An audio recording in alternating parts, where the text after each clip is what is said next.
Hi, my name is Luis Paladines, and today we're going to talk about transplanting hepatitis C positive kidneys.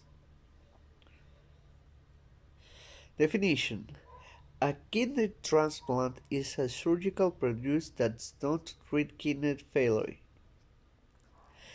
The kidneys filter waste from the blood and remove it from the body through your urine. They also help maintain your body fluids and electrolyte balance. If your kidneys stop working, waste builds up in your body and can make you very sick. For people with kidney failure, transplants can mean life or death. And kidneys aren't always available, leaving people trapped on dialysis with no end in sight. Because kidney transplants increase life expectancy better than dialysis, we offer several options to help someone in need of a kidney.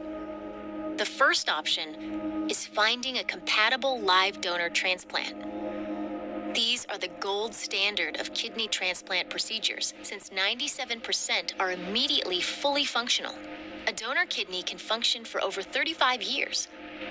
Too often, willing donors don't meet the proper criteria. While live donors are still preferred, recipients can now receive a kidney with mismatched antibodies. If the wrong antibodies are present, the blood allergically reacts inside the patient, rejecting the donor organ. Today, we can remove these antibodies through a cleaning process called plasmapheresis, allowing for a successful transplant. Deceased donor kidneys are another option. These kidneys last 8 to 12 years on average. They're also typically reserved for patients who can't wait for a suitable live donor. The last option is a kidney swap. The system matches patients with kidneys by trading incompatible live donors. While small swaps are preferred, swap chains of up to 60 people have had success. In medicine, kidney transplantation from hepatitis C virus positive donors to an HCV negative recipients till recently has been a contradiction. In view of the excellent sustained virological response rates with directly acting antiviral agents, HCV positive donors are being considered from the HCV negative recipients in a few centers. We report the successful transplantation of an HCV negative recipient transplanted with an HCV positive donor's kidney. Donors was treated with sulfovir and ribavirin. Pros and cons. A kidney transplant can free you from a long-term dependence on a dialysis machine and the strict schedule that goes with it. This can allow you to live a more active life. However, kidney transplants aren't suitable for everyone. This includes people with active infection and those who are severely overweight. During a kidney transplant, your surgeon will take a donor kidney and place it in your body. Even though you're born with two kidneys, you can lead a healthy life with only one functioning kidney. After the transplant, you'll have to take immunosuppressing medication to keep your immune system from attacking the new organ. The most serious risk of transplant is that your body rejects the kidney. However, it's rare that your body will reject your donor kidney.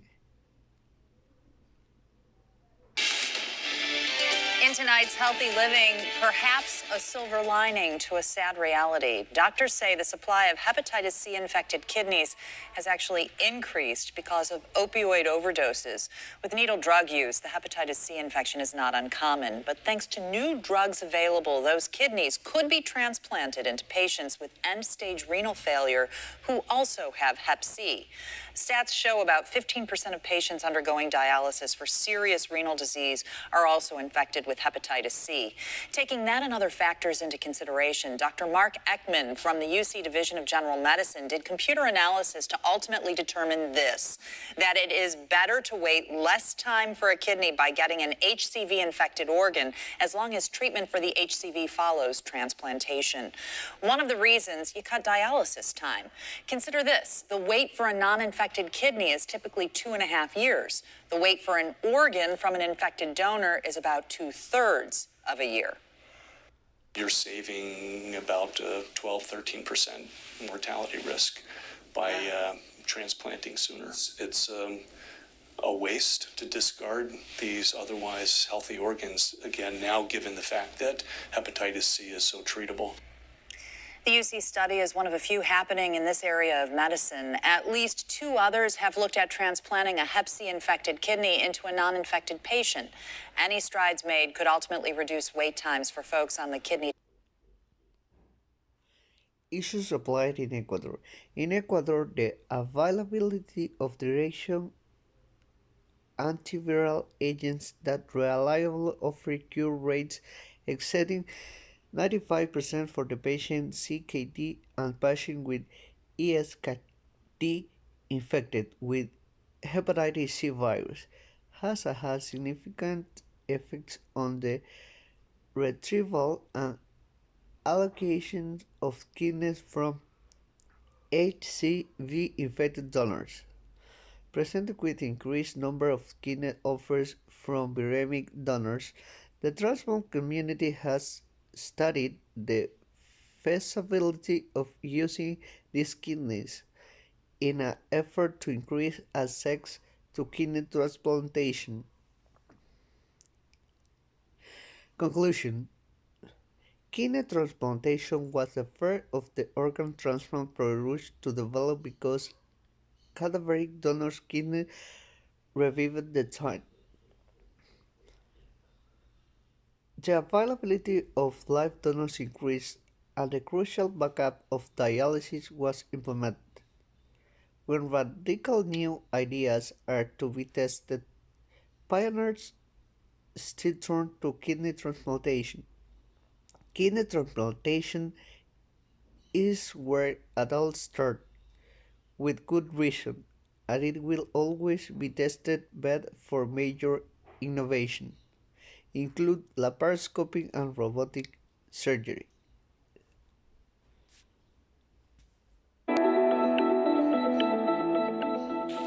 In the expander study, we transplanted 10 patients with kidneys from hepatitis C positive deceased donors and treated them simultaneously with antiviral medications for hepatitis C.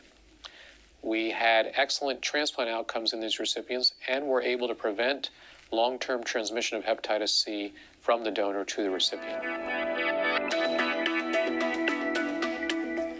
So we were able to successfully treat all 10 recipients and prevent long-term transmission of hepatitis C from the donor to the recipient.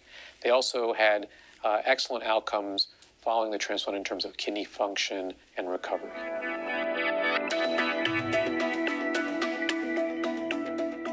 Currently, there are about 1,000 kidneys per year in the United States that are not utilized because the donor is hepatitis C positive and there's no appropriate recipient to place them into. They're otherwise excellent kidneys, so we hope to be able to use them in recipients that already have a long wait for a kidney transplant and treat them with the antivirals that can successfully treat hepatitis C. And so long term, we hope to transplant many more patients with hepatitis C positive kidneys along with treating them for hepatitis C to have both a successful transplant outcome and also prevent transmission of hepatitis C.